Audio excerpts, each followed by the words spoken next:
Good evening and a warm welcome to State of Business, our television's primetime business news bulletin. I'm Indivari Amwat. We take a look at tonight's headlines first. Tourism arrivals hit all-time high in July and Northern Province Investor Forum to be held on Monday. A look at your stories in detail now. Tourist arrivals to Sri Lanka hit an all-time high in July this year, recording 209,351 arrivals. It is a growth of 19.1% compared to July last year and is the highest number of arrivals recorded in a single month since records began in the 60s. According to data released by the Sri Lanka Tourism Development Authority, Western Europe was the highest contributor in terms of numbers, generating 380,725 visitors to Sri Lanka during the period from January to July this year. This region generated 321,472 visitors over the same period of last year. The second highest number of visitors were recorded from the South Asian region, dominated by India with 283,689 visitors, while the third highest generating region was East Asia, dominated by visitors from China, numbering 250,274 to Sri Lanka during this period. Moving on, Governor of the Northern Province, Reginald Kure, says an international investor forum will be held in Jaffna on the 22nd of this month. Addressing the media, Kure said that President Maithripala Sirisena and Prime Minister Ranil Wickremesinghe will also grace the occasion. The government intends to attract investments for destroyed or neglected manufacturing facilities in the region. The Mullaitivu Tile Factory, Parantan Chemical Factory, Elephant Pass Saltern and Kankasanthore Cement Factory are among them.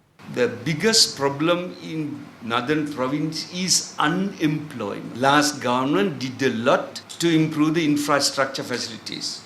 But even after 160,000 people were resettled, there are 15,000 families are to be resettled. Even after the resettlement, the problems are not over. We have to provide employment opportunities. For that purpose, we have to invest, start industries, open the closed factories again. Reconciliation is always connected with the development.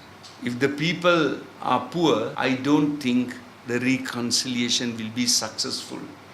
Director of Amana Takaful Life, Dato Fazli Yusuf, says listing on the firm's shares on the Colombo Stock Exchange would add further dimension to it in terms of development of Islamic finance in Sri Lanka and South Asia. He also said that Sri Lanka has the potential to become the center of Islamic financing in the region. He made these comments at the launch of Amana Takaful Life shares on the Colombo Stock Exchange.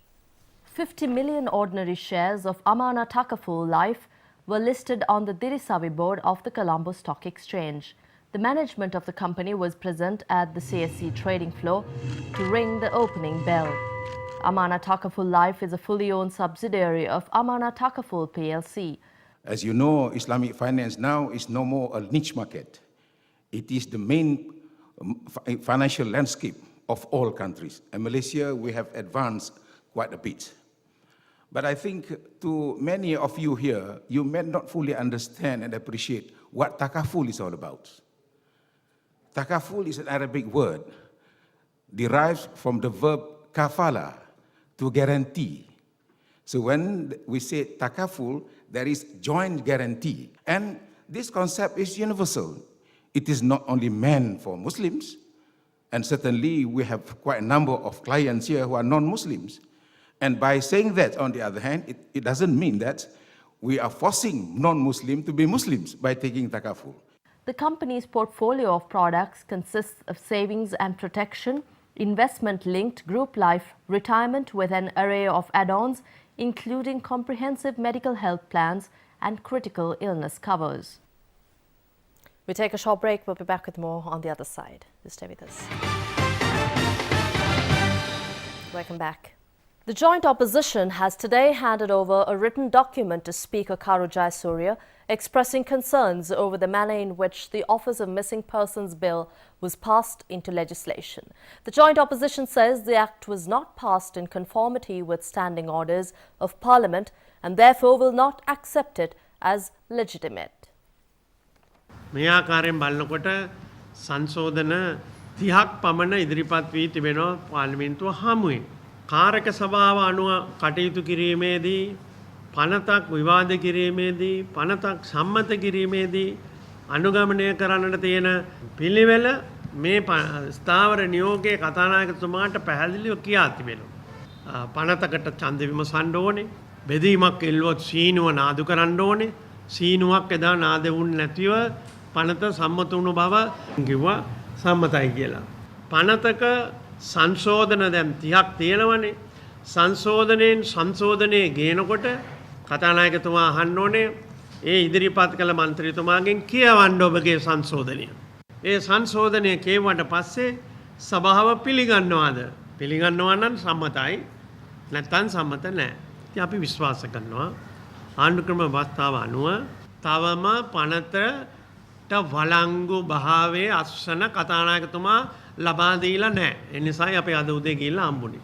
තාම අත්සන් ලබා දීලා නැහැ. එතුමා අත්සන් ලබා දීමේ යම් ගැටලු වලට මුහුණ දෙනවා. General Secretary of the Sri Lanka Freedom Party, Minister Duminda Dissanayake, says the Sri Lanka Freedom Party has undertaken a restructuring program to strengthen the party. He was speaking at a media briefing convened to announce arrangements to hold the 65th annual party convention on the 4th of September. Duminda Dissanayake said that former Presidents Mahinda Rajapaksa and Chandrika Kumaratunga are invited to attend the event. සංවත්සරේ තියන්න තීන්දුව කරපු දාම ඒ මධ්‍යම කාරක සභාවේම ගත්ත තීන්දුවක් තමයි සියලු දෙනාටම මේ 65 වන සංවත්සරයට අපි ආරාධනා කරනවා කියන තීන්දුව. විශේෂයෙන්ම මහින්ද රාජපක්ෂ හිටපු සභාපතිතුමා පිළිබඳව කතා බහ කරා. මම හිතන ඔබතුමාලා සියලු දෙනාම දන්නවා 64 වන සංවත්සරයේ හිටපු සභාපතිතුමා විදිහට මහින්ද රාජපක්ෂ මැතිතුමත් ඒ වගේම වර්තමාන සභාපතිතුමා විදිහට මෛත්‍රීපාල සිරිසේන මැතිතුමත් දෙන්නම එක ළඟ පුටු දෙකක තමයි 64 වන සංවත්සරේ වාඩිලා හිටියේ. ඒ නිසා බලාපොරොත්තු වෙනවා 65 වන සංවත්සරයේත් ඒ හා සමානවම හිටපු ජනාධිපතිතුරු දෙපළම චන්ද්‍රිකා බණ්ඩාරනායක කුමාරතුංග මැතිතුමියත් ඒ වගේ මහින්ද රාජපක්ෂ මැතිතුමත් වර්තමාන සභාපතිතුමා විදිහට මෛත්‍රීපාල සිරිසේන මැතිතුමත් වර්තමාන සභාපතිතුමා මැදින් තියාගෙන හිටපු සභාපතිතුරු දෙපළ දෙපැත්තෙන් ඉඳගෙන ශ්‍රී ලංකා නිදහස් පක්ෂයේ හයිය ශක්තිය ශ්‍රී ලංකා නිදහස් පාක්ෂිකයන්ට පෙන්වන්න පුළුවන් වෙයි කියලා අපි විශ්වාස කරනවා. We'll be back with Stock Watch after this break. Welcome back to the news. Turnover at the Colombo Stock Exchange hit a 20-week high today. The all-share price index gained 15.30 and the S&P SL20 index added 15.72 today. During the session, both the SPI and S&P SL20 index closed in green territory due to price gains in counters such as John Keells Holdings, Ceylon Tobacco Company and Commercial Bank, with turnover crossing 1.7 billion rupees. High net worth and institutional investor participation was witnessed in John Keells Holdings, Commercial Bank, National Development Bank, Distilleries, Sunshine Holdings and Lanka Oryx Leasing Company. Mixed interest was observed in Lanka IOC, while retail interest was noted in Texter Jersey Lanka and Colombo Land and Development Company. Meanwhile, foreigners remained active, closing as net buyers mainly due to foreign purchasing in John Keells Holdings. Total foreign purchasing accounted for around 72.8% of market turnover during today's session. Bank, finance and insurance sector was the top contributor to market turnover due to NDB and Commercial Bank. And now we take a look at today's foreign currency rates.